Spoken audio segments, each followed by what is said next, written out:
O seu nome completo? Ou o nome real? No documento tá Amanda Maria Souza de Oliveira. Amanda? Maria Souza de Oliveira. E quantos anos você tem? Acabei de falar que tá no documento, 35.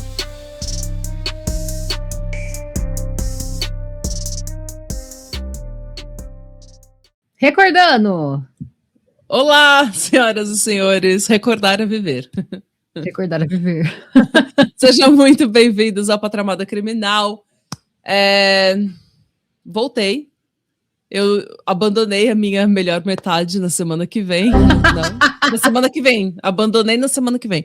Não tô mais acostumada a gravar. Semana passada eu abandonei a minha melhor metade, mas agora eu estou de volta.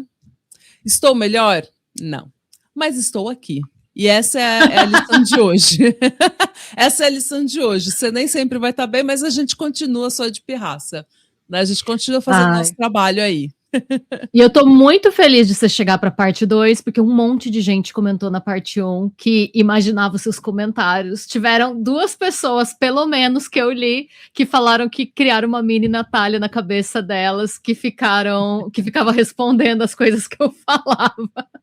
Então, gente, se você sentiu falta da Nath na parte 1, ela tá aqui pra parte 2, gente. Voltou. Você tá preparada? Não, porque esse caso, eu não sei se eu dou risada, se eu choro, se eu fico indignada. É tudo junto, entendeu? E misturado. Mas, ao mesmo tempo, é um caso que, assim, ó, eu acho que é igual quando teve o caso do tio Paulo, que você não quer rir porque é uma tragédia, é uma coisa horrível, absolutamente horrível, mas é tão absurdo e tão coisa de filme que você fala, gente, sim, é o poste mijando no cachorro, tá tudo errado, não tem um dia que a gente não abra as notícias e fala, mas gente, então ainda não dá tem, pra não rir, porque a risada vem do desespero. Eu tô igual aquele meme, sabe? O azul, o verde é a esperança, o amarelo é o desespero, o azul eu não sei. É isso, o amarelo é o desespero mesmo, a gente tá... Eu não sei. Esse caso, eu peguei achando que que ia ser um caso leve, que ia ser um caso rápido. Sabe quando engraçado. Você vai... Eu pensei, nossa, eu tô falando tanto desse caso, tô vendo tanta coisa. Só que aí, quanto mais eu ia descobrindo as coisas, mais trevoso ia ficando. E assim, se vocês ficaram chocados com a parte 1, vocês se preparem, porque piora. Eu não achava que era possível piorar, mas piora. Inclusive, gente... No dia 10, a gente está gravando esse vídeo no dia 15 de junho de 2026. No dia 10 foi aniversário da pequena Amanda, ela completou 38 anos. Apenas para Parabéns, amiga! Parabéns, pequena Amanda. Logo, logo, a Amanda fica mocinha. Ai, bom, eu tô apertando o Brussels Sprout que você me deu. Me alhama, amigos! Amigos do estresse! Eu também tenho uma capivara aqui, ó, que você aperta. Eu amei essa capivara. Eu ganhei do meu namorado. Ele falou que eu sou estressada, então que eu posso apertar a capivara. Apertar a capivara parece uma gíria sexual, gente. Não foi isso que ele quis dizer, tá? Apertar a capivara. Não parece umas coisas... Ai, mas vamos lá. Vamos ao caso. Bom, como vocês devem ter percebido pela thumbnail, pelo que a gente está falando por tudo, essa é a parte 2 da história da pequena Amanda, a mulher de agora 38 anos, que vem aplicando supostos golpes em ONGs e famílias em todo o Brasil há pelo menos 18 anos, gente. Já que as primeiras ocorrências policiais envolvendo denúncias falsas feitas por ela, de que a gente tem registro, né, aconteceram em 2008 e 2010 no Ceará. Na parte 1, eu falei um pouco sobre esse histórico de golpes que envolveu a passagem da Amanda por Goiás, Minas Gerais, São Paulo e Rio Grande do Sul. Então, se você ainda não tiver visto a parte 1 e quiser saber mais sobre essa linha do tempo, eu recomendo que você assista a parte 1 primeiro. Ela está listada, inclusive, no início da descrição do vídeo. E como eu também falei na parte 1, eu terminei o vídeo, eu falei algumas vezes no decorrer dele, por motivos de trauma, que era um caso em andamento, que eu ainda não sabia se essas eram todas as informações, e que se eu tivesse mais coisas, se eu descobrisse mais coisas, se saísse mais coisa, eu ia trazer para vocês. E foi isso que eu fiz, gente. A gente já tem alguns updates em relação ao vídeo de semana passada, porque quando saiu a foto da Amanda e a descrição do que ela tinha feito, um monte de gente que já tinha sofrido golpe e não falou nada, por N motivos, começou a se manifestar, né? Isso. Então, quanto mais conhecido o caso vai se tornando, mais e mais pessoas vão se manifestando, e porque é assim que acontece mesmo, né? Então, o primeiro update não é bem um update, já comecei bem. É um detalhe que eu encontrei sobre as investigações ocorridas em Nova Iguaçu, em 2023, onde a Amanda deu o golpe na Viviane e na Renata, que é o caso que eu coloquei o depoimento bem grande da Viviane, que aconteceu no Rio de Janeiro, que é o caso... Praticamente tudo que a gente tem de foto e tal foi do período dela no Rio de Janeiro. E elas vieram à tona se manifestar também, então elas estão, né? Sim, foi legal, elas vieram fazer um vídeo. Aliás, eu achei lindo, porque elas falaram, gente, a gente não vai deixar de ajudar os outros por causa de um golpe, a gente vai continuar tendo fé e ajudando quem tiver que ajudar. Eu achei super bonito isso. Sim. Porque eu acho que quando você toma um golpe desse, deve mexer muito com quem você é dentro da sua cabeça, com a visão de você mesmo dentro da sua cabeça, porque a gente começa a se culpar e achar que a gente é burra, porque como é que, né, que a gente é doida, que aconteceu alguma coisa que... Só que não é. A menina que é uma manipuladora, mestre, que mente muito bem, que é uma atriz e se aproveitou da vulnerabilidade de uma pessoa, de duas pessoas. Então, mas eu achei legal que elas vieram à tona e falaram, a gente não vai continuar, não vamos parar de ajudar ninguém por causa disso. Foi um golpe, elas fizeram até uma piadinha uma com a outra, eu achei bem legal. A gente vai inclusive colocar alguns trechos desses vídeos aqui, porque tinha separado, já achei a postura delas bem legal. Sim, vai entrar. Desculpa. Imagina, não tem que se desculpar não, foi ótimo você ter falado, porque já é um gancho pra gente poder colocar os vídeos, porque eu tava com os vídeos delas aqui, eu não sabia direito onde eu ia pôr. Mas é bom, então vocês vão ver o que elas vão, isso que a Nath tá comentando, vocês vão ver aqui agora. Que ajudar o próximo faz parte da nossa essência de família. Eu tô sendo crucificada em grupos, fazendo piadinha de mau gosto, por conta de mamadeira, de chupeta, não importa qual foi o cenário. O que vale ressaltar e lembrar é quem eu sou, a essência que eu tenho. Que se dizia 12 anos, não enganou só a gente, não. Mas é uma estelionatária, é uma narcisista, é uma mulher perigosa, é uma pessoa que colocou um personagem, criou uma narrativa e envolveu, não foi só a Viviane, não. A minha mãe tem um vídeo circulando aí, dela mandando um vídeo, falou, oi, mãe da Renata, quem viu esse vídeo? Bota aí nos comentários se você também não seria enganada. Então, mas, né, voltando para os updates desse período. A delegada Mônica Areal, que foi a responsável por investigar o caso na época, inclusive uma curiosidade sobre a Mônica Areal, eu não sabia, eu fui descobrir depois, é que ela antes dela ser delegada, ela era atriz, ela participou da primeira temporada de Malhação. Sim. Nossa, que tudo! Isso não tem nada a ver com a história, tá, gente? É só uma curiosidade, porque eu fui confirmar o nome dela certinho. É bom porque ela já pode também julgar a atuação da pequena Amanda. Nossa, então ela traz um layer, ela traz um layer a mais pro caso, entendeu?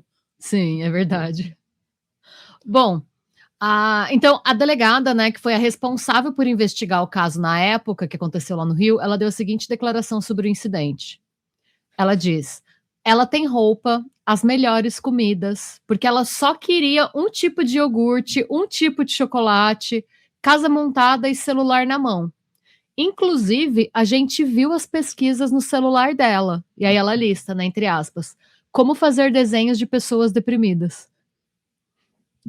Ela fazia para enganar as vítimas, outra busca, entre aspas, como imitar pessoas autistas. Nossa, gente, que ódio.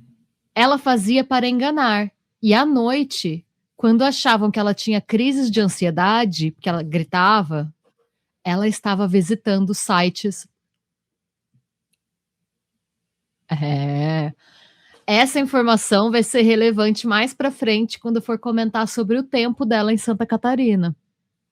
acharam muita coisa nesse sentido. É bom, ai que bom que você tá aqui, Natália, porque assim eu posso rir até com mais liberdade, porque eu tava lendo essas coisas sozinha, eu ficava, gente, eu não posso rir sozinha disso, vão achar que eu sou doida, vão achar que eu não tenho coração. Eu não sei por que rir em conjunto. Eu tô tentando. Isso tira fora, né? Corta isso, mas eu tô tentando vir com uma piada sobre o OnlyFans e eu não consigo, e fica tão absurdo. Mas eu tô pensando, Only. Não dá. Enfim, vamos. Mas bom, então essa informação, né, desse conteúdo adulto que ela visitava aí vai ser importante mais para frente, quando a gente for falar da investigação do que aconteceu em Santa Catarina. O segundo update é em relação aos golpes dados pela Amanda no Rio Grande do Sul. Na parte 1, eu falei sobre a atuação dela na cidade de Pinto Bandeira. Olha, esse caso é toda uma série, né, de elementos risíveis. Nada contra a população de Pinto Bandeira, gente, é que é um nome engraçado de cidade. Mas, enfim.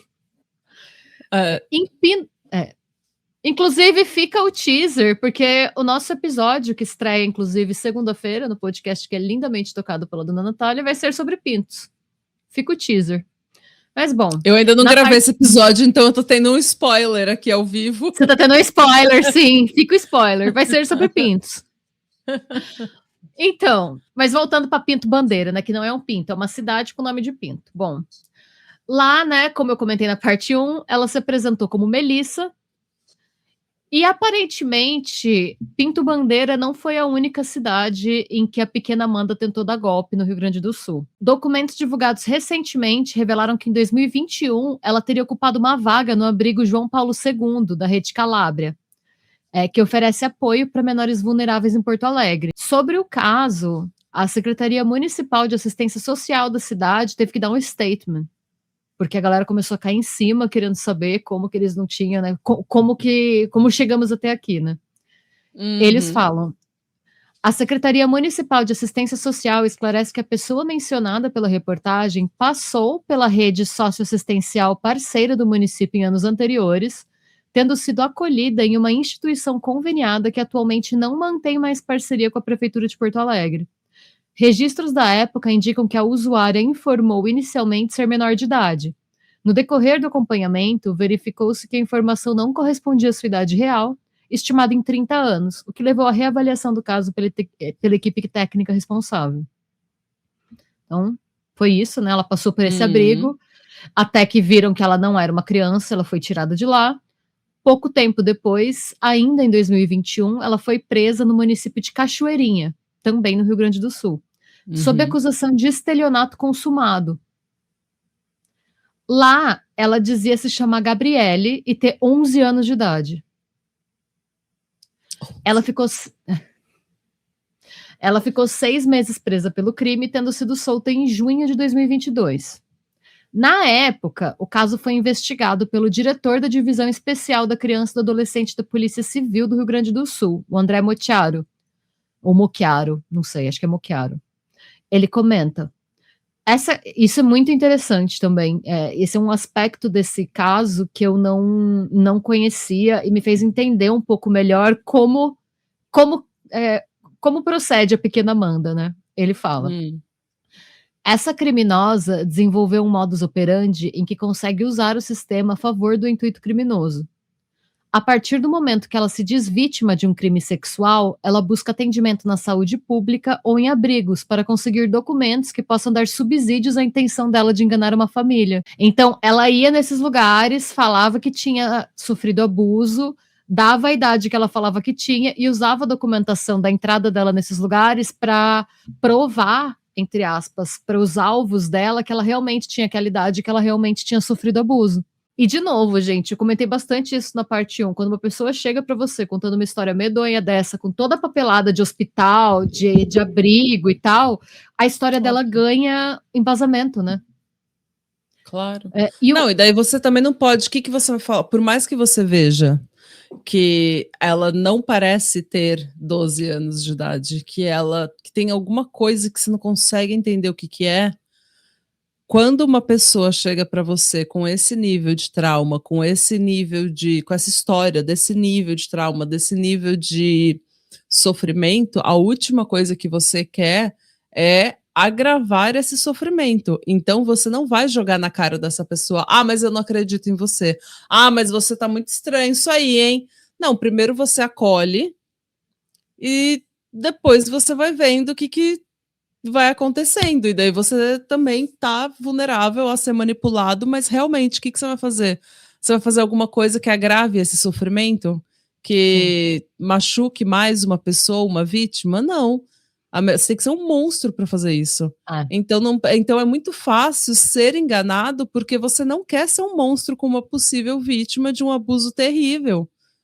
Né? Então você, a vozinha na sua cabeça que tá falando isso daqui tá errado, você aquieta ela e fala: tá, depois eu vejo, porque você não quer contribuir. É exatamente o que a Viviane falou no trecho que eu coloquei na parte 1. Ela diz, gente, até em julgamento, a pessoa é inocente até que se prove o contrário. Como que a gente ia... A história era estranha? Era, mas a gente conversou e a gente falou, na dúvida, vamos ajudar. É melhor a gente ajudar uma pessoa trambiqueira do que a gente pôr na rua uma pessoa inocente. E tudo bem. Mas isso me fez entender muito melhor por que ela conseguiu convencer tanta gente. Porque, gente, literalmente uma carreira. É 18 anos cometendo crime. Se ela tivesse usado toda essa energia para arrumar um emprego, ela não precisava dar golpe. E ela ia ter muito menos ansiedade na vida dela. Ela ia poder muito mais estabilidade e felicidade na vida dela. Não, e assim, trabalhe. Eu não questiono em momento algum que ela tenha um transtorno. Só que, ao mesmo tempo que ela tem algum transtorno, ela é muito inteligente. Olha o nível de sofisticação do golpe que ela teve que dar. Olha o tanto de gente que ela enganou. Então, para mim, nada justifica esse comportamento. Transtorno eu tenho, você tem. Quem não tem transtorno hoje em dia, sabe? Todo mundo. Mas eu acho que... É 2026, gente. Seria vergonhoso não termos um tipo de transtorno. Gente, o mundo tá acabando. Quem que tá normal? Quem que tá normal? O transtorno todo mundo tem. Eu não acho que o transtorno dela isente ela de responsabilidade pelo tanto de gente que ela enganou. Desculpa parar nesse ponto, mas qual que é o possível transtorno dela? Porque essa parte da psicologia dela realmente não. A gente vai falar disso um pouco Você vai falar sobre isso? Tá, então.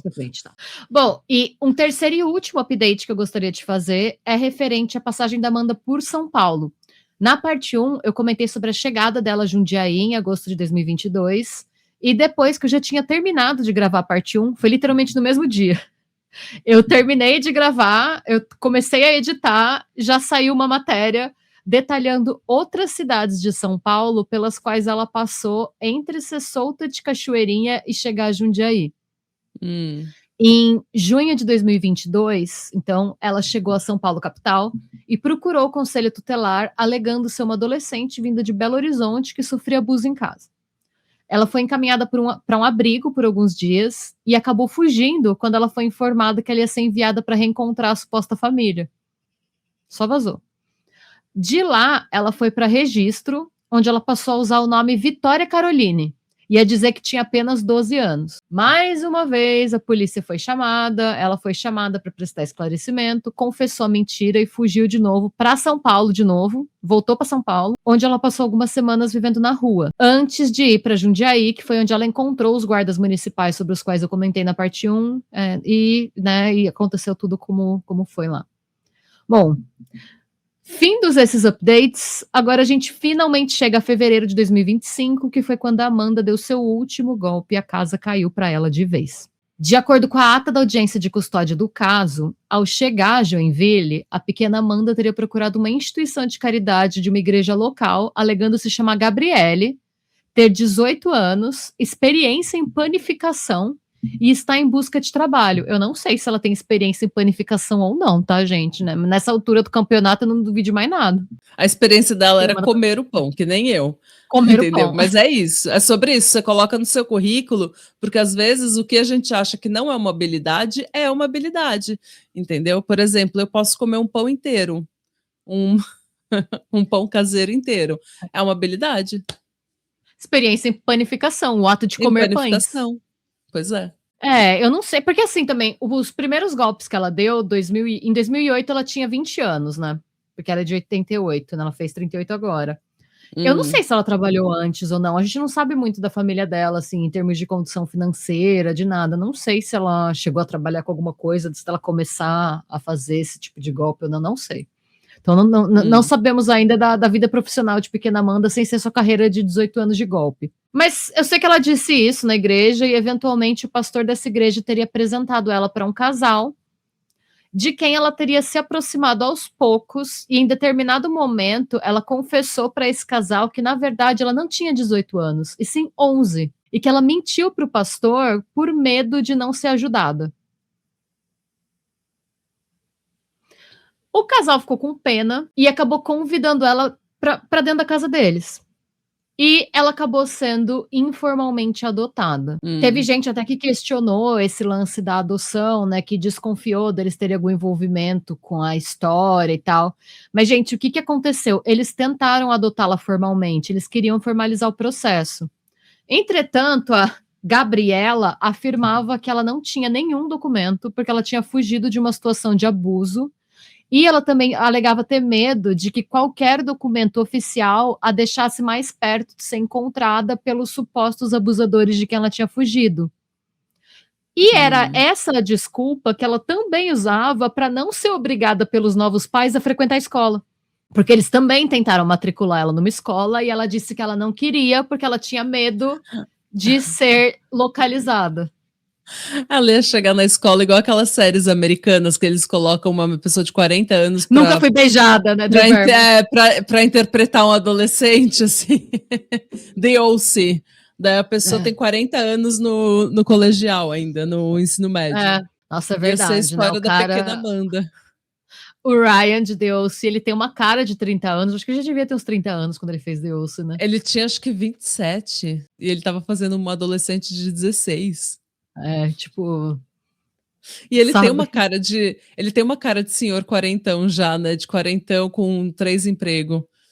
E colocaram uma franjinha nele pra ver se deixava ele com mais cara de criança, sabe? Tipo, mano... Ó a grossura do pescoço desse maluco. Você fala que ele é criança de que jeito? Ai... Enfim. Bom, e gente, o que eu fico chocada, ó, eu tô pra citar o terceiro delegado já. Olha o quanto... E daí é isso que eu falo, ó, você consegue entender que nesse processo todo muita gente foi enganada, não só quem Sim. deu abrigo a ela, muita gente que até estava investigando e ajudando e supervisionando o caso também entrou nessa onda de a gente não sabe quantos anos ela tem, a gente não sabe se a história dela é verdadeira ou não. Então,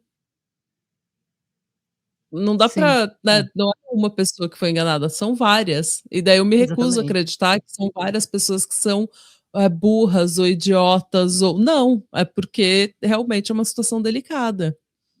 Meu, pra mim, esse é um caso típico de coerção social. Sabe, tipo, a nova do imperador? É isso, tipo, ela diz, ela dá aquela narrativa, ela mostra a documentação, você olha pra aparência dela, a verdade está escancarada ali, mas ao mesmo tempo, você vê, no caso do casal de Joinville, ela foi apresentada a eles pelo pastor da igreja que eles frequentavam. Então, assim, ela foi apresentada por uma figura de autoridade que eles respeitavam. E a gente vai falar até um pouco mais disso, da figura, não desse pastor específico, né, mas da figura religiosa, porque ela não era por acaso que ela escolhia essas pessoas. Ela tinha todo um método, né? E de acordo com o delegado, né, Rodrigo Bueno Gusso, que é responsável pela investigação em Santa Catarina, ele comenta: a menina não ia para a escola porque conseguiu convencer a família adotiva de que se fosse para a escola, o pai abusador saberia onde ela estava. Ela conseguiu sequestrar emocionalmente a família. Era uma família com boa situação financeira, então ela levava uma vida de adolescente muito boa. Durante o período em que estava com a família, ela não recebia dinheiro diretamente, mas tudo que havia de bom e do melhor, ela recebia. E aí a gente volta, né, para a roupa nova do imperador. A menina ela é apresentada por uma figura de autoridade, é acolhida para as pessoas em volta. Eles falam: a gente adotou uma menina em situação de vulnerabilidade que passou por vários abusos. Você frequenta essa casa, você vai ter coragem de falar alguma coisa? Isso aí não é uma criança, não? Olha o tamanho dessa mulher. Você não Nunca. vai falar. Não vai, Mas entendeu? você E aí sabe você que tem... essa família era comentada na igreja. Você sabe que essa família era comentada. Não tinha um eles até... culto que os fiéis não saíam falando. Sabe quando você entra no carro e você olha pro seu marido, assim, você fala... É isso. Só que aí você vai falar o quê? Foi o pastor que apresentou?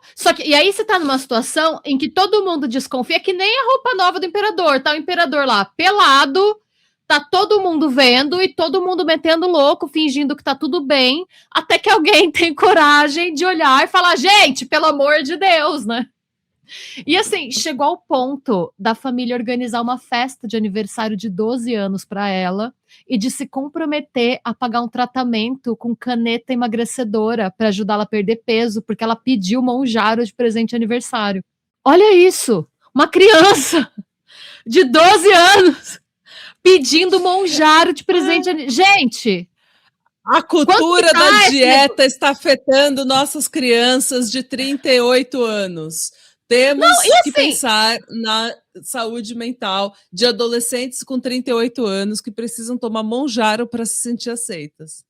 E quanto tá essa... Eu não sei, é um absurdo de cara esse negócio. A audácia dessa mona.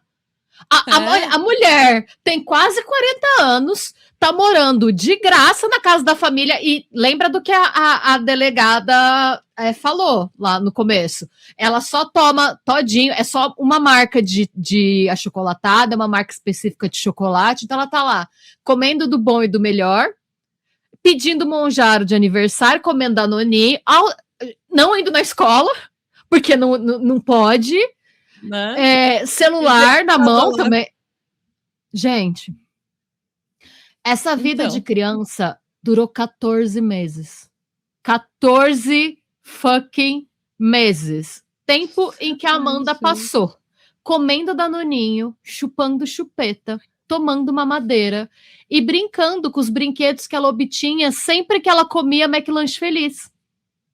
Porque ela também queria comer no McDonald's. Claro. É por isso que ela tava precisando de um monjaro. Eu sei bem como é que é, Amanda. Eu te entendo. Eu também gosto muito de um mequinho.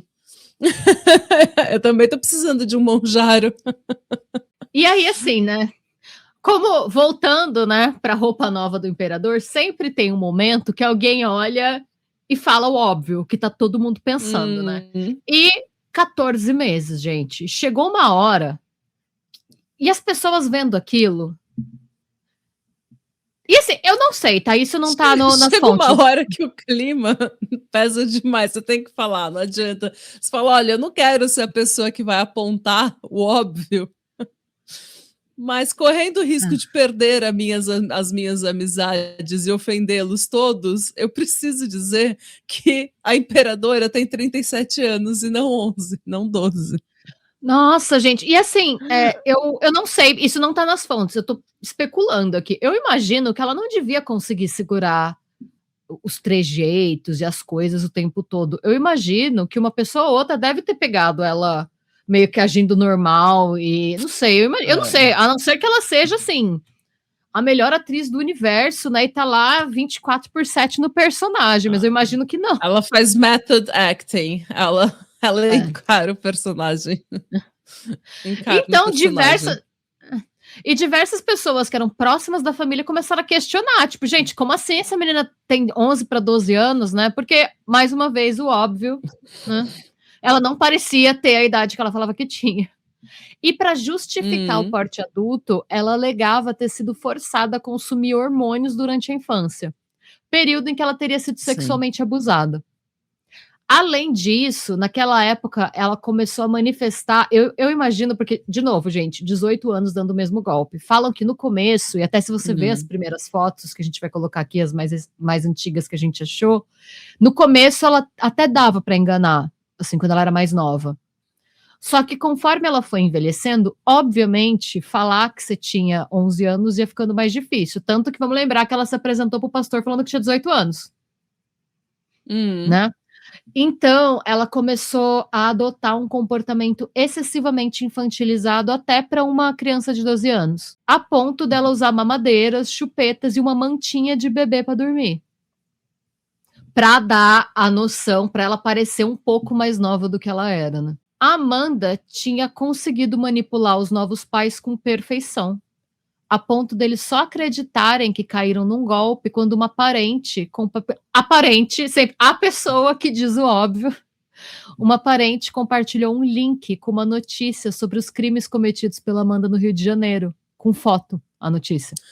Gente, imagina o baque que deve ser. Você tá naquela bolha de manipulação, e daí você recebe um link e você vê que a pessoa que você tá ajudando e cuidando e tentando amar é uma pessoa, e acolher, né, é uma pessoa que tá dando golpes já há anos e que não é quem ela diz ser. Imagina o baque que é você abrir aquele link e ver a foto da sua filha adotiva. Mano, A pessoa que você tá bancando, e eu falo bancando não financeiramente apenas, eu falo emocionalmente também, tá? Porque ela tinha um Claro. modus operandi, e é por isso que eu desconfio que esse caso. Desconfio, gente, isso é pitaco meu. Mas eu desconfio que esse caso tenha um elemento sexual, sim, porque ela tinha um padrão. Ela buscava mulheres de idades entre 40 e 50 anos que tivessem uma boa condição financeira e tivessem um perfil mais maternal, e ela grudava nessas mulheres. Tanto que na parte 1 vocês viram, né, o depoimento que a Viviane dá, que às vezes ela fingia que ela tinha caído e batido a cabeça para Renata e socorrer ela. Não precisava daquilo, aquilo não era uma parte do golpe, aquilo era ela querendo atenção. Então você imagina a pessoa que você está bancando emocionalmente e financeiramente, e você descobre que você é uma vítima de um golpe, é um alvo. Você eles chamam de mark, né? Você não é você não é visto por aquela pessoa como uma mãe, você é visto como uma pessoa para se tirar vantagem. Deve ser muito devastador. É por isso até que eles estão se Horrível. mantendo bem low profile, eles não estão querendo comentar. É por isso até que eu não vou citar, não vou entrar muito na identidade deles. Não, porque deve ser um tem trauma porquê. terrível para eles. É. Deve ser um trauma terrível para eles. É isso. E sobre isso, né, o delegado Gusso, ele fala, foi uma tia não distante, mas que não convivia todo dia com ela, que nunca acreditou nessa história de que ela era menor de idade, e começou a pesquisar na internet. Descobriu que teve um caso muito parecido no Rio de Janeiro, com o mesmo modus operandi, e contou para o pai adotivo. Ela nem chegou na mãe, porque a mãe estava tão envolvida que eu acho que ela achou que ela não fosse acreditar. Porque o alvo dela era sempre a mulher. Eu não tenho certeza qual que foi a ordem dos fatores aqui, mas pelo que eu entendi, com base em uma matéria publicada pela Band, também no dia 10 de junho de 2026, está linkada aqui nas minhas fontes na descrição, para quem quiser ver inteira, tá? Em determinado momento, essa tia conseguiu acesso ao celular da Amanda. Parece que ela se distraiu, a tia pegou o celular, e em uma busca rápida no celular, ela pegou o celular e já abriu o Google do celular da Amanda para ver o que tinha lá. O que tinha lá? Termos de pesquisa como, entre aspas, desenhos para emocionar pessoas evangélicas. Nossa, gente. Além de diversos sites com conteúdo pesado, bem pesado. Eu não encontrei detalhes do que exatamente ela pesquisava, mas todas as matérias que eu vi que falavam sobre isso deixam muito claro que era um conteúdo bem fora da curva, se é que vocês me entendem. Quando a tia viu esse celular com essas coisas, foi que ela foi pesquisar casos de golpes em que mulheres se passavam por crianças e acabou encontrando notícias sobre o caso em Nova Iguaçu. O casal procurou a polícia, que confirmou a identidade da Amanda e o histórico dela de golpes em Goiás, Minas Gerais, Rio Grande do Sul e São Paulo. Ela foi presa dentro de casa sob acusação de estelionato e teve a prisão preventiva decretada pela Justiça Catarinense em 3 de junho de 2026. Em seus depoimentos para a Polícia Civil de Santa Catarina, ela confessou ter aplicado o mesmo tipo de golpe em outros 5 estados brasileiros: Paraná, Rio de Janeiro, Minas Gerais, Goiás e Ceará. Recentemente, e eu ainda não encontrei mais notícias sobre isso, tá, gente? Eu só encontrei uma menção que diz que parece que veio à tona também um caso em Natal. Então a gente tem aí pelo menos, né, 7 estados brasileiros que sofreram com os golpes da pequena Amanda. Bom, depois da prisão, então, né, e da repercussão desse caso pela imprensa nacional, ainda mais denúncias começaram a surgir, porque não existe bizarrice o suficiente nesse caso, precisa piorar um pouco, vai piorar um pouco. Por quê? Uma mulher cuja identidade foi mantida em sigilo alegou ter sido procurada pela Amanda em um grupo de orações online na época da pandemia. Na ocasião, ela dizia se chamar Emily, ter 13 anos de idade e sofrer de um câncer terminal. Essa vítima conta: nós tínhamos um grupo de oração na época do Covid e nós nos reuníamos online. Então, ela surgiu, dizendo que era uma criança de 13 anos que estava em fase terminal e ela queria que nós orássemos para que ela morresse, porque a mãe dela vivia no hospital por conta dela e ela queria morrer para que a mãe pudesse descansar. Nós ficamos atônitos. Como que uma criança de 13 anos pede para morrer? Então a gente se envolveu nessa história. Primeiro, ela pediu para eu ser madrinha. Porque, aí, o foco na mulher. Na mulher. Porque como ela estava morrendo, ela queria entrar no céu. E para entrar no céu, ela tinha que ser batizada. E aí vem a religião de novo. Isso é num grupo de oração. Quando a mãe dela morre, ela fala: já que minha mãe morreu, eu posso te chamar de mãe? A Amanda teria passado cerca de 10 meses relatando histórias rocambolescas envolvendo a progressão da doença, abandono de familiares e abusos físicos e sexuais. Nesse período, segundo a Emily, né, a mãe dela teria morrido em um acidente de carro, o pai teria abusado sexualmente dela e tirado a própria vida depois, de culpa.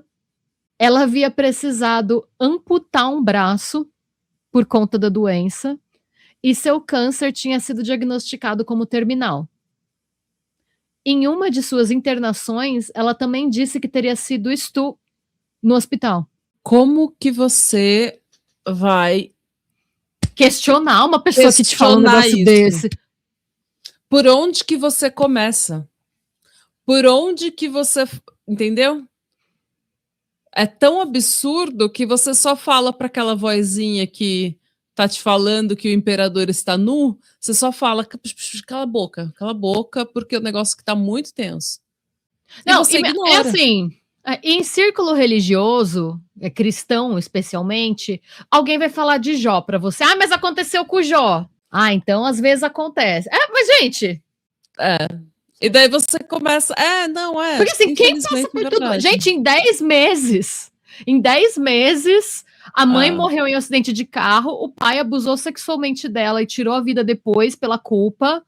Ela teve que amputar o braço, o câncer espalhou e ela foi abusada no hospital. Assim, eu imagino que tenha gente que tenha passado por tudo isso de tragédia ao longo da história, assim, mas... Ao longo de meses? Aí eu já nem sei. É possível que sim, né? Eu não sei, eu fico pensando naquele cara que foi para Hiroshima e Nagasaki e sobreviveu, né? Quando as bombas estouraram, ele foi nos 2 lugares. Então eu não sei, não sei. Tem gente que tem um problema. Tem gente que Mas nossa, e assim, essas histórias eram contadas ao longo de meses no grupo, por meio de áudio, de texto, e elas causavam comoção intensa naquele contexto, né? A ponto da Amanda e dessa vítima ficarem tão próximas que a mulher fez uma tatuagem com o nome da Emily. Eu vou pôr foto da tatuagem aqui. Sim. Ela tatuou o nome da menina no braço. Eu acho que é no braço, vocês vão ver na foto, no pulso, né? Sim. Imagina o ódio. Bom, diversos integrantes do grupo tentaram marcar encontros presenciais ou mesmo visitar a pequena Emily na casa em que ela dizia viver com os avós, mas ela sempre ou cancelava ou não aparecia. O grupo só se deu conta de que era tudo mentira quando ela passou a pedir dinheiro. Gente, até onde eu sei, tá? De novo, esse caso não tá terminado, vai ter um julgamento ainda, mas de tudo que eu pesquisei, essa foi a única ocasião em que ela pediu dinheiro diretamente. Nas outras vezes ela eu não sei se por conta da pandemia não estava mais difícil para ela conseguir entrar nas casas por conta do distanciamento social. Eu imagino que tenha sido alguma coisa assim. Eu acho que não dá pra gente ignorar o momento, porque até onde eu sei foi a única vez realmente que ela pediu dinheiro. Eu acho que porque ela não conseguia acesso às pessoas e a vida de danoninho e chupeta. Grudada na mulher, né, que ela queria chamar de mãe. Então, essas pessoas desconfiaram, e aí eles contataram os hospitais pelos quais ela disse que passou. E nenhum desses hospitais tinha nenhum registro de nenhuma internação. Uma integrante do grupo acabou pedindo para conversar com a tia da Emily, que era quem supostamente estava cuidando da menina. E percebeu que essa conversa aconteceu, né? Mas a tia era a mesma pessoa das fotos, era a pequena Amanda. E aí ela foi pressionada, tipo, minha filha, você é a pessoa que tá falando com a gente. E essa é uma coisa meio que ela faz. Sempre que ela é pressionada, ela confessa. Ela confessou que ela era uma mulher adulta e que foi tudo mentira. Ela não sustenta muito a mentira, assim. Quando pergunta, ela fala. Pelo menos isso, né? É. Eu acho que daí ela sabe que eu acho que ela sabe que se ela for sustentar depois de todas as desconfianças e confrontações, ela vai ter que, talvez, ser violenta ou passar por alguma violência, então eu acho que ela só larga a mão. Eu acho que ela fala, gosta "Isso vai escalonar." tanto. Eu acho que ela gosta tanto de atenção que ela tem um pouco de tesão de falar de quanta gente ela enganou pra polícia. Eu acho que ela gosta de ver Pode ser a também. reação. Eu não sei, mas essa é a minha opinião. E você vai saber por quê. Eu vou falar disso mais na frente, porque eu tentei fazer uma análise. Gente, não sou da saúde, não posso. Aparentemente, eu não sei nem a diferença da Amazonas pro Pará. Mas então eu não posso diagnosticar ninguém. Quem sou eu para diagnosticar? Mas eu peguei algumas. Mana, faz uns 4 anos que você fez o roteiro. Eu acho que tá tudo bem você se permitir confundir e não lembrar 100% dos detalhes. Perdão, eu acho que tá tudo bem. Eu faço isso às vezes. Às vezes eu sou meio dura comigo mesmo. Mas enfim. Não faça isso. Eu tô com isso na cabeça. Falha. Isso vai ficar na minha cabeça a semana inteira. Não, senhora. Até me perdi aqui, cadê? Então, eu não vou. Obviamente, gente, eu não tenho condição de diagnosticar ninguém. Nem se eu fosse da saúde eu poderia. Mas eu não sou, eu tenho uma pós em psicologia, mas eu nunca cliniquei. Então, assim, eu tenho algum conhecimento por conta da minha pós, mas não tenho experiência clínica, nada, mas eu pesquisei algumas coisas sobre um possível diagnóstico, que não fui eu que dei, tá? Que foi um hospital que deu e a gente vai falar mais disso. Mas, enfim. Então, ela confessa. O caso, então, foi registrado em um boletim de ocorrência em 2022, que foi quando ela estava dando golpe, né? E um inquérito foi instaurado em dezembro do mesmo ano. Segundo a Polícia Civil, a equipe policial investigou a situação, mas não foi possível chegar à autoria do crime, eles não conseguiam provar. E, em teoria, né, como ela não recebeu o dinheiro, é muito difícil você conseguir provar esse tipo de coisa. Assim, é uma situação bem complexa, juridicamente. E a Amanda sabia se aproveitava disso. Ela sabia que não tinha muito que pudessem fazer. Sim. Depois que a Amanda foi presa em Santa Catarina, as vítimas reconheceram ela pelas fotos e a Polícia Civil do Paraná reabriu as investigações. Então ela também está sendo investigada por isso. Lá. Essa vítima acabou removendo a tatuagem ao ficar sabendo do golpe, ainda bem que ela tinha condição, porque é super caro, um procedimento super caro de fazer. E dolorido. E dolorido. E nesse caso, dolorido pro ego também, o que é pior. Também. E ela fala sobre isso, tá? Ó, de todas as vítimas que a gente tem, a Amanda nunca foi pra casa dela, nada, mas ainda assim dá pra você ver que mexeu muito com ela, me quebrou o coração, viu, o depoimento dela. Claro. Ela disse: comigo foi muito cruel. Minha cunhada tinha acabado de falecer. O que eu perdi de vida, de emocional, de psicológico, ninguém vai restaurar. Ela chamava meus filhos de irmãos. Meus filhos chamavam ela de irmã e gravavam vídeos e áudios para ela todos os dias. Olha como ela sequestrava emocionalmente as pessoas. Que ódio. Quando eu lembro que deixei de pegar minha sobrinha no colo, que foi a filha do meu irmão que deixou de ter mãe por causa dessa bandida. Porque ela ficava, né, pedindo atenção mesmo no telefone, ela ficava e queria, porque é um perfil dela. É por isso, mais uma vez, que eu acho que tem um componente sexual, porque ela queria a atenção dessas mulheres. Ela não queria só o dinheiro, ela queria a atenção dessas mulheres, ela queria sugar essas mulheres o tempo inteiro, financeira e emocionalmente. Voltando, né? Quando eu lembro que deixei de pegar minha sobrinha no colo, que foi a filha do meu irmão que deixou de ter mãe por causa dessa bandida, e se soltarem ela agora, ela vai fazer mais vítimas. Como eu comentei, a Amanda teve a prisão preventiva decretada pela Justiça no dia 3 de junho de 2026, né? E o advogado de defesa dela, um homem chamado Rafael Luiz Sievert, se manifestou através de um statement. O cara não quis nem dar entrevista. Ele só deu uma nota, o que não sei se é tão comum, gente. Ouvintes advogados, contem pra gente. Porque Num caso tão high menos... profile assim? Exato, porque eu também não, nunca vi. Normalmente, nos casos mais high profile, os advogados gostam de dar entrevista, né? De aparecer, de falar, de... Nesse caso, não, ele deu um statement, e o statement ele diz: fui nomeado defensor dativo da investigada, uma vez que a Defensoria Pública não atua perante o juízo de garantias da comarca de Joinville. Após a análise dos autos e entrevista com a custodiada, a defesa identificou elementos que justificam o pedido de realização de exame de sanidade mental. O requerimento foi acolhido pelo juízo, que determinou a realização da perícia oficial para avaliação de sua condição psíquica.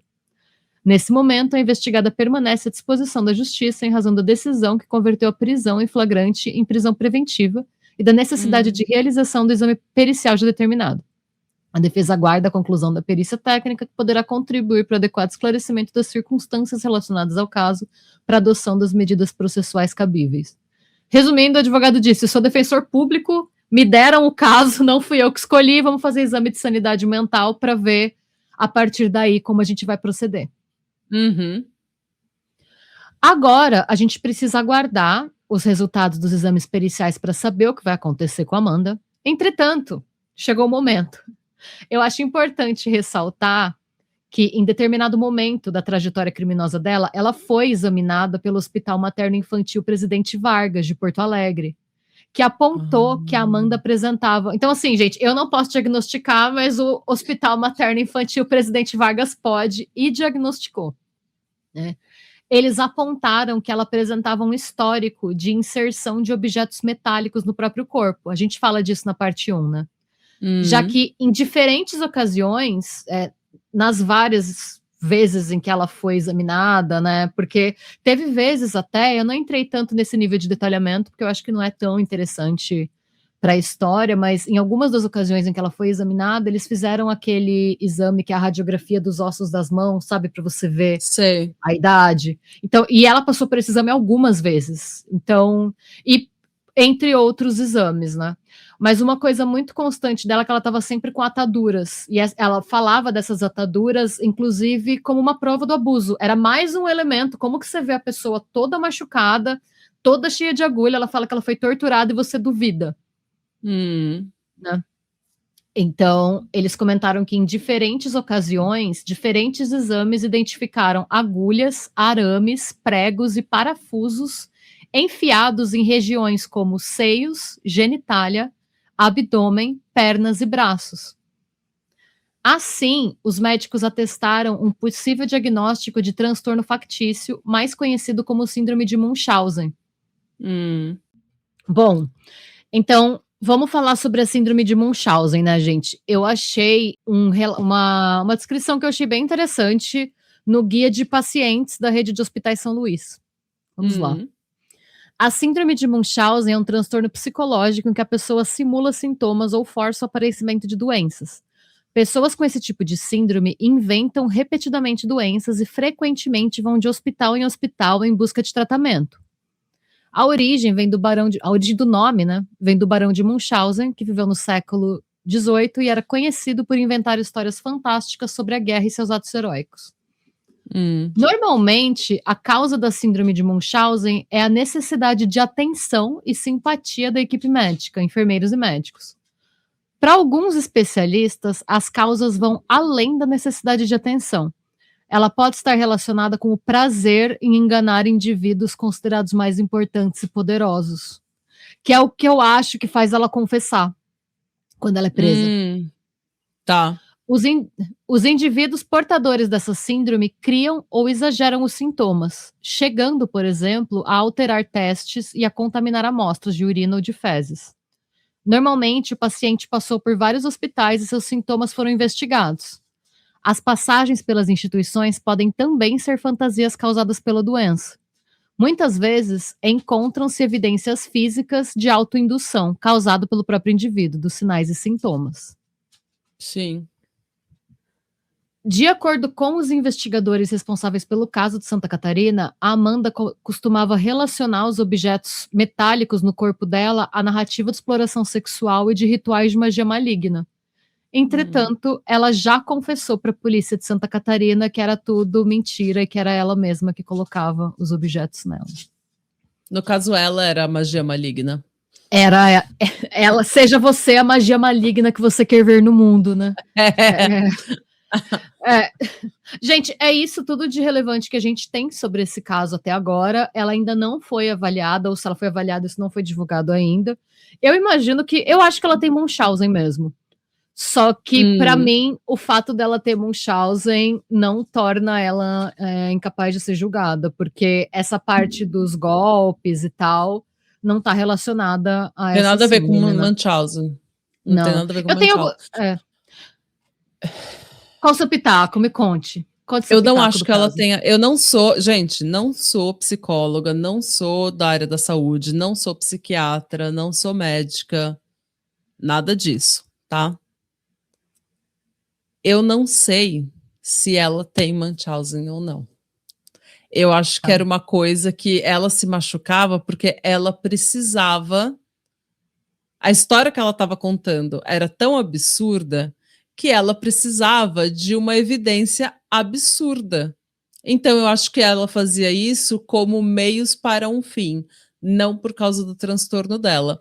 Eu acho que talvez o transtorno dela seja uma coisa mais de querer atenção e de querer ser cuidada e de ter que nem o fator sexual com essas mulheres. Mas eu não sei, porque...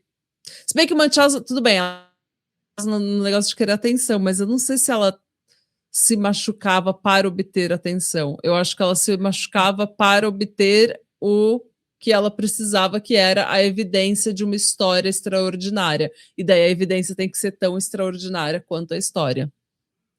A gente estava discutindo esse caso, né, no nosso grupo do Telegram para apoiador, e teve uma pessoa, gente, eu não lembro quem foi que falou, tá? Porque a gente estava conversando, a conversa foi fluindo. Se foi você que falou, coloca aqui nos comentários. Mas alguém me falou uma coisa que me lembrou muito. Alguém falou assim, nossa, o Albert Fish. E eu pensei, eu lembrei imediatamente, por quê? Porque ela colocava as agulhas nos mesmos lugares que o Albert Fish, né?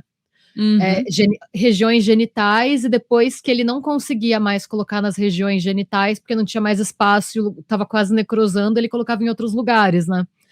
E o Albert Fish fazia isso por excitação sexual. Ele tinha um sadismo em um nível em que era assim que ele conseguia sentir prazer na cadeia sem matar as pessoas. E daí você se pergunta que tipo de... Ela estava consumindo aquele celular que eles falaram que era tão pesado. Exato. Aí eu fico me perguntando se o caso dela não é o de múltiplas parafilias combinadas. Por quê? Pode ser. Existe uma tara, eu também estava falando disso no Telegram hoje. Eu tô muito na internet, a gente fica... Beijos pro pessoal do Telegram. Mas existe uma tara, eu nunca tinha visto em mulher, tá? Só que eu já vi alguns casos no YouTube que eles falam de documentário de homens que fizeram isso. Tem uma tara em que a pessoa tem fetiche de se vestir de bebê e ser cuidada, né? Tem, inclusive, um cara que ele é considerado um, entre aspas, local, né, que é aquelas pessoas que ficam famosas na internet pelo comportamento bizarro. Eu não lembro o nome dele agora, porque eu vi, acho que 1 ou 2 documentários sobre ele. Eu pensei em fazer um roteiro, mas ele era tão insuportável que eu não aguentei assistir mais coisa dele. Que é de hoje em dia mesmo, o sonho, ele fica ligando para o hospital e exigindo ser internado, porque ele fala que ele não consegue cuidar dele mesmo. Ele tá sempre inventando doenças para ser levado para o hospital, porque ele quer, e assim, não é só que ele quer ser internado, ele fala que ele tem uma condição, cada hora ele inventa uma coisa diferente, um motivo diferente, mas ele basicamente fala que ele tem uma condição que ele tem que usar fralda, porque ele quer ser trocado, ele não quer ser só internado, ele quer ser cuidado como um bebê. No começo ele obrigava os pais dele a fazerem isso com ele, mas chegou uma hora que a família dele teve que quicar, ele chamou a polícia. E aí ele fica querendo que alguém... É uma tara que ele tem. Teve um outro cara que foi preso nos Estados Unidos por fazer isso também. Ele fingia que ele era uma criança, ele colocava anúncios no Craigslist pedindo uma cuidadora, fingindo que ele tinha uma questão de saúde mental, e quando a cuidadora chegava lá, ele era só um cara que queria usar fralda. Ele não tinha nenhum quadro, não tinha nada, ele foi preso por fraude também. Então eu fico pensando se não é alguma coisa assim. Se não é uma mistura... Eu acho que tá muito mais, pra mim, tá muito mais pra isso daí, entendeu? Tá muito mais nesse sentido.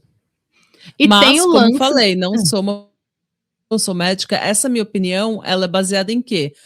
Vozes que eu ouvi na minha cabeça enquanto eu ficava sabendo do que estava acontecendo aí, entendeu? Foi isso que ficou vindo na minha cabeça. Todos esses artigos que a gente está lendo, vídeos e histórias, depoimentos de vítimas, para mim é uma coisa meio fetichista. Mas Eu não você sei imagina explicar. o que é você passar. Eu entendo que à noite ela via lá as dela, né? Só que você imagina o que é você passar 18 anos da sua vida tendo que se comportar como uma criança? Não Tipo, é um tédio. esforço para quem ama. Entendeu? Por isso que eu tô falando, é um esforço. Porque para ela ter dado o mesmo golpe ano após ano, ao invés de dar só um golpe diferente, me diz que ela não é uma pessoa que está mais interessada na fraude. Para mim, eu acho que ela está mais interessada mesmo no golpe em si, sabe? Na historinha. Pode ser. Porque se fosse só o golpe pelo golpe, ela podia ter mudado o golpe dela quando ela começou a ficar mais velha. Sim, então é isso, é um negócio que... É por isso que eu penso na parafilia. Eu fico pensando se ela quer ser criada e cuidada como uma criança de 12 anos, porque a fixação pelo 12 anos, né? Então, para mim, todas as histórias que eu vou lendo, esses vídeos que estão saindo, eu não consigo imaginar que ela seja uma... Eu não sei, eu acho que ela tem um fator sexual muito estranho aí. Eu acho que é isso que fica vindo na minha cabeça, a questão do fetiche. Mas eu posso estar falando porcaria, porque, como eu falei, tirei de onde... Entendeu? Podia ser esse bonequinho aqui falando, ó. Não... A opinião médica é a mesma. Mas é isso, eu adorei. Eu adorei você ter dado todos os detalhes, maravilhoso como sempre. E gostei de gravar também. Fazia tempo que a gente não gravava. Fazia o quê? Quase 3 semanas que a gente não gravava. Mais. Então, foi bom gravar. Foi bom estar de volta, começar de volta. Gente, isso, Nath voltou, então tá tudo bem. Agora a gente vai gravar um episódio. Então, um episódio sobre pinto. E muito obrigada para todo mundo que mandou mensagem, gente. Todo mundo que mandou melhoras, todo mundo que comentou que queria me ver bem. Obrigada mesmo. Significa muito. As pessoas foram super compreensivas. Todo mundo falou que tá tudo certo, que é do jogo. Precisa só focar em ficar bem. Então, muito obrigada mesmo, gente. Vocês foram muito legais. Estou focando. Muito obrigada mesmo, gente, pelo carinho e pela paciência aí, de sempre. Sim. E voltamos, gente. E voltamos, pós-férias. E beijos. E conta pra gente o que vocês acham, qual que é a teoria de vocês, se pra vocês ela tá nessa só pra não trampar mesmo, se pra vocês ela tá nessa por alguma parafilia, por várias parafilias. Conta pra gente o que vocês acham. E beijo.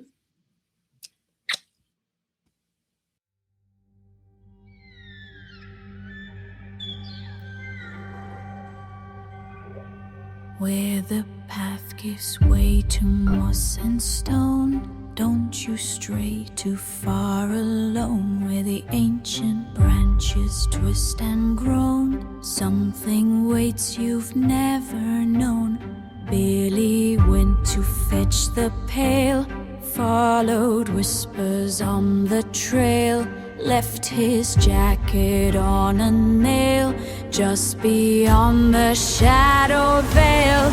Now the sun hangs low and red, empty is his little bed.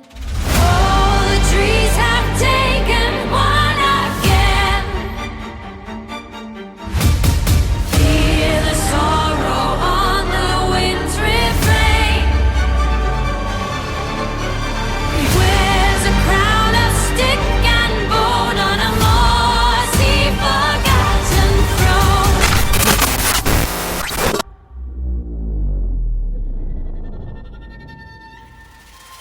It has no name we dare to speak.